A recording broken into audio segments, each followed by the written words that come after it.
मेरे भाइयों, इस चीज़ को याद रखिए, जगतपति, पूरे दुनिया का मुहाफिज, रहमतुल्लिल आलमीन। एक घोड़ा दिया जाएगा जो बिजली से भी ज़्यादा तेज़ रफ्तार से चलेगा। तो चीज़ें याद रखना, एक घोड़ा दिया जाएगा जो बिजली से भी ज़्यादा तेज़ रफ्तार से चलेगा।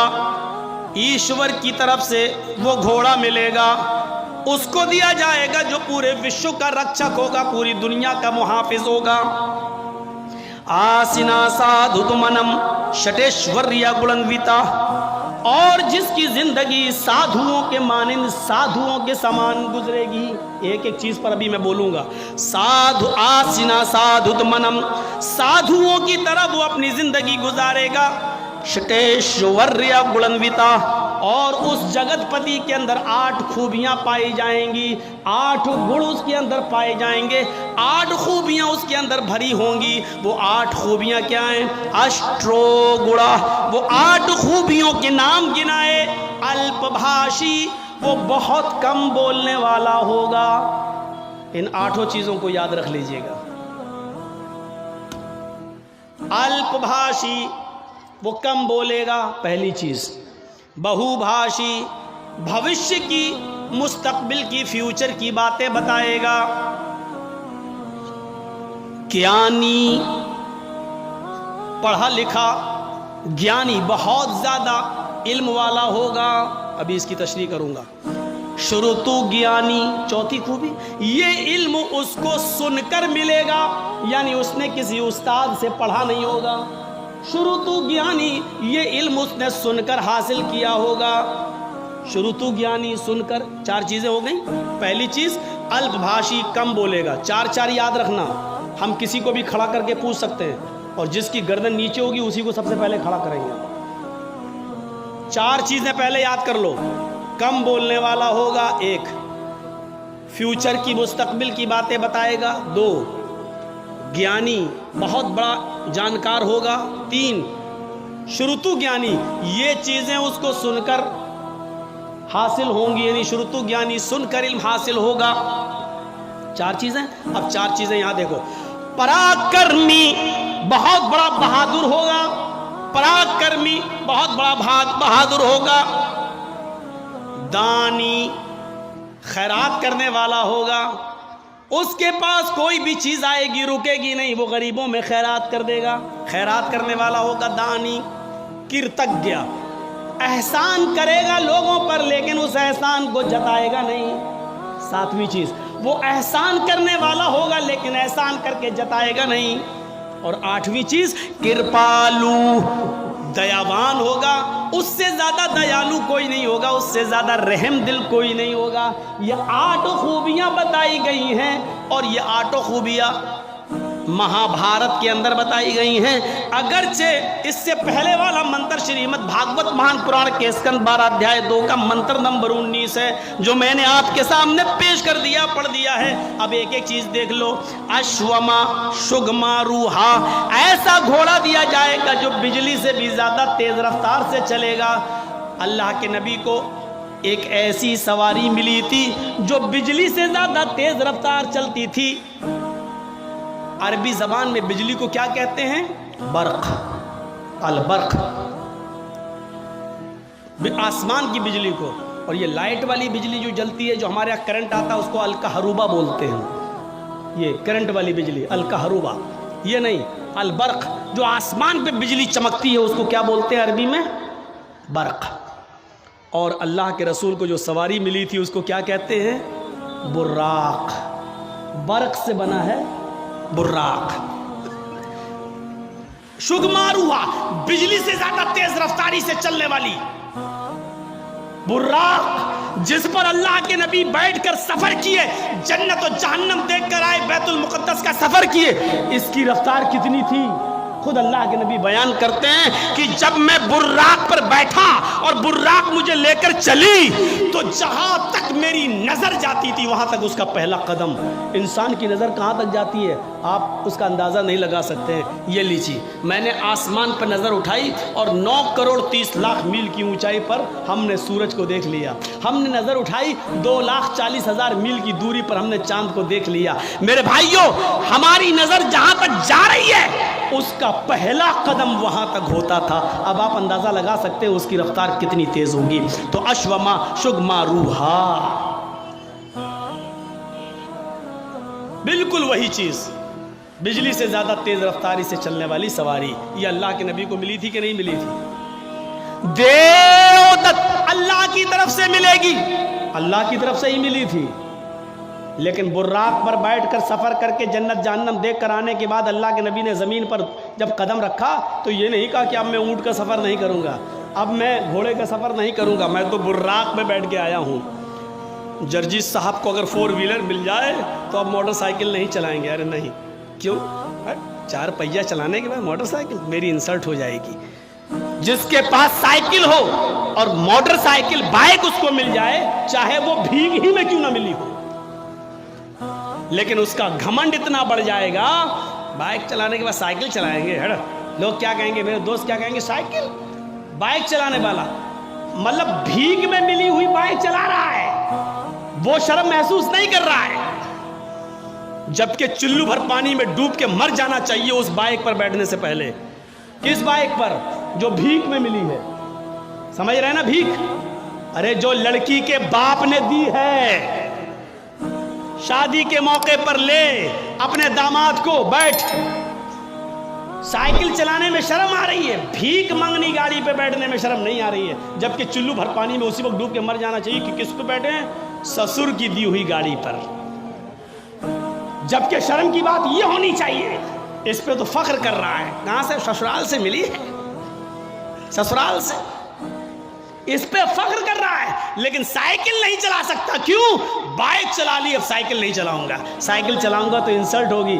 अबे इंसल्ट तो तेरी तब हो रही है जब तूने ससुराल से मांग ली और भिख मंगनी गाड़ी पर बैठ गया, इंटरनेशनल भिखारी बनकर उसको चला रहा है। ये इंसल्ट तो तब तुझे महसूस करनी चाहिए थी अपनी, लेकिन तब नहीं कर रहा है। अल्लाह के रसूल जब बुर्राक पर बैठे, लेकिन जब जमीन पर आए तो आपने घोड़े का भी सफर किया, ऊंट का भी सफर किया, बल्कि ऊंटनी को तो अल्लाह के रसूल की प्यारी सवारी बताया। उष्ट्रा यस्य परवाहिड़ो बधूमंतो द्युदशा।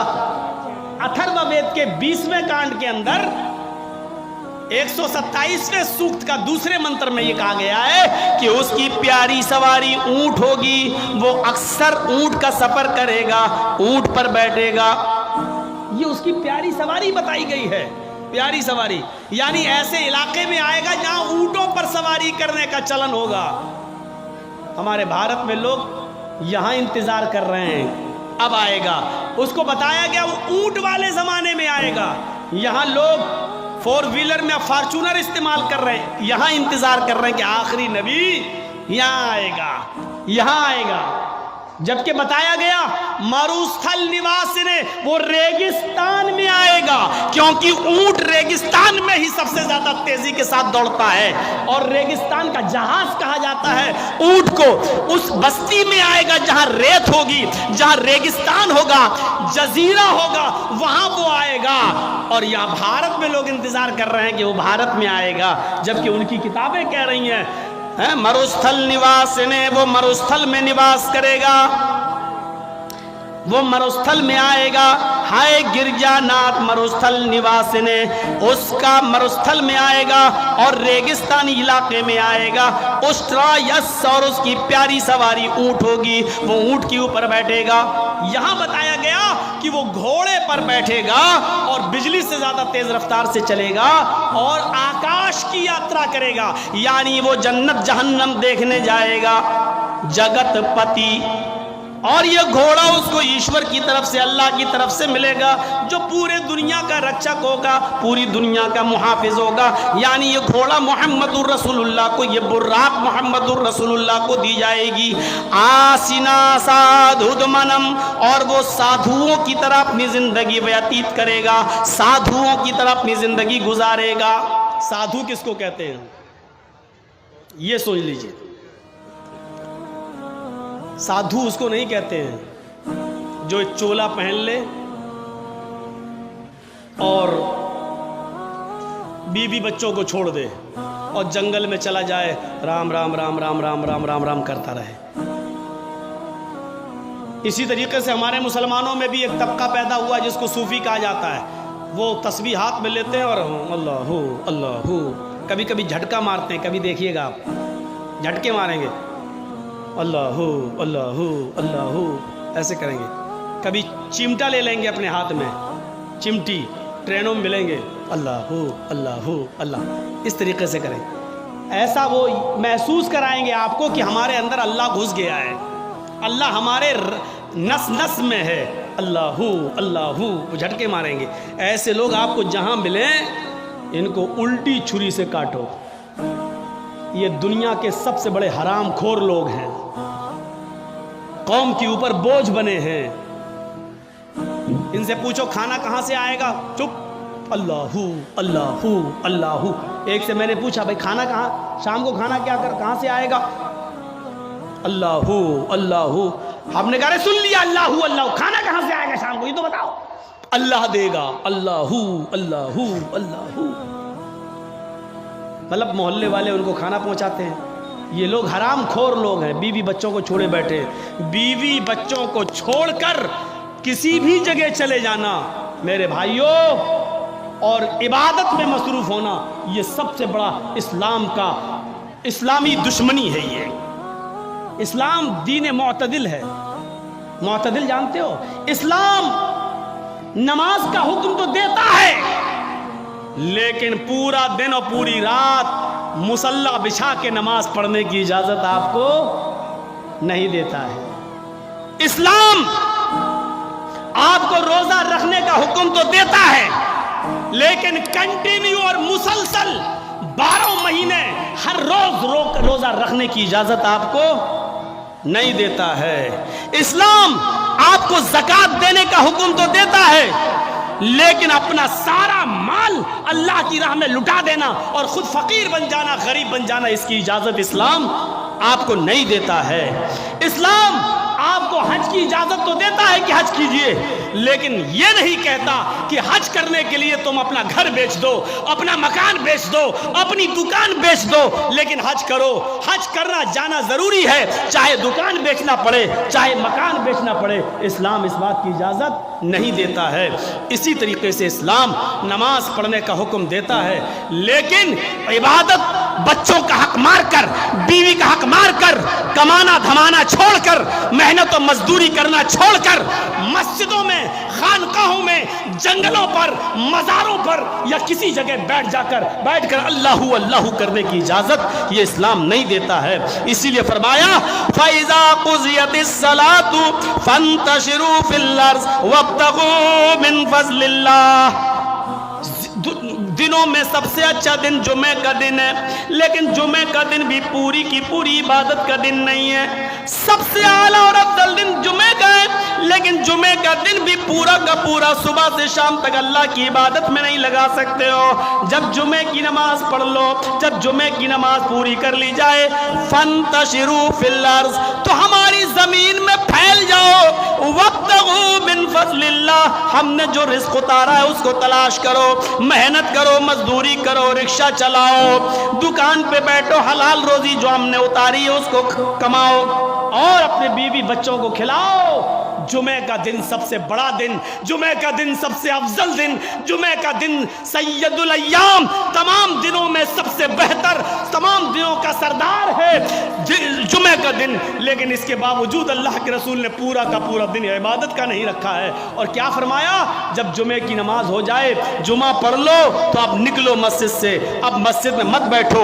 सुभान अल्लाह अल्हम्दुलिल्लाह का वजीफा नहीं, तुम्हारी बीवी है, तुम्हारे बच्चे हैं, उनके लिए मेहनत करो, कमाओ, रिक्शा चलाओ, मेहनत करो, मजदूरी करो, और शाम तक मेहनत मजदूरी करके कमा कर लाओ और अपनी बीवी बच्चों को खिलाओ। ये भी इबादत है। मेरे प्यारे साथियों, इस्लाम ने आपको सिर्फ अल्लाहू अल्लाहू करने के लिए नहीं भेजा है। तो वो साधु होगा, साधुओं की तरह अपनी जिंदगी गुजारेगा।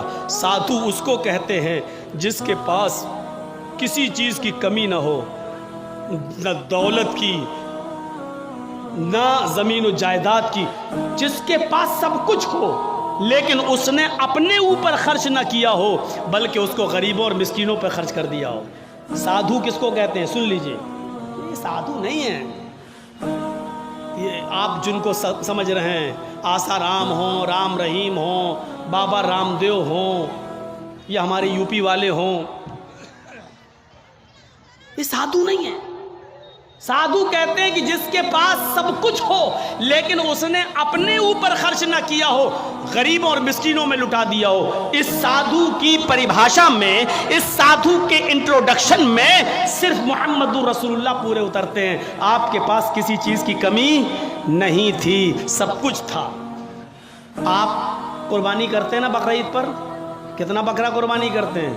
1, 2, गाय की कुर्बानी देते हैं, कितने लोग उसमें हिस्सा लेते हैं? 1 गाय में 7। आप 1 हिस्सा ले लोगे, 2 हिस्सा ले लोगे, 3 हिस्सा ले लोगे, और क्या, या ज्यादा से ज्यादा पूरी गाय कर लोगे। क्या कभी किसी को सुना है कि उसने 100 बकरे कुर्बानी किए हों? नहीं। अल्लाह के रसूल सल्लल्लाहु अलैहि वसल्लम ने 100 ऊंट कुर्बान किए थे बकरा ईद के दिन 10वीं जिलहिज्जा को। कितने ऊंट? 100। और ऊंट नहीं, सुर्ख ऊंट। अरब के अंदर सुर्ख ऊंट की बहुत कीमत है। जो लोग अरब में रहते हैं उनको मालूम है, सुर्ख ऊंट बहुत कीमती होता, बहुत महंगा होता है। जैसे आपके यहाँ कोई बकरा जिसकी खाल पर अगर अल्लाह लिखा हुआ आ जाए या मोहम्मद लिखा हुआ आ जाए तो उसकी कीमत बढ़ा दिया जाता है, बढ़ जाती है। 1.5 लाख, 2 लाख, 2.5 लाख। एक मरतबा मैं मार्केट में गया तो आदमी दिखाने लगा कि उसमें लिखा, ये मोहम्मद लिखा है। हमने कहा चलिए होगा, लिखा होगा, चलिए कीमत क्या है? कहता है 2.5 लाख। मैंने कहा क्यों? कहने लगा मोहम्मद लिखा है। मैंने कहा अच्छा ऐसा करो कि बकरा मुझे दे दो जितने का है, खाल में तुम्हें दे दूंगा। है मैं क्या करूंगा? तो मैंने कहा मैं क्या करूंगा? क्या इस खाल को हम अपने घर रख सकते हैं? इस पर भी गरीब का हक है। क्या बकरे को ज़िबा करने के बाद ये खाल हमारी 2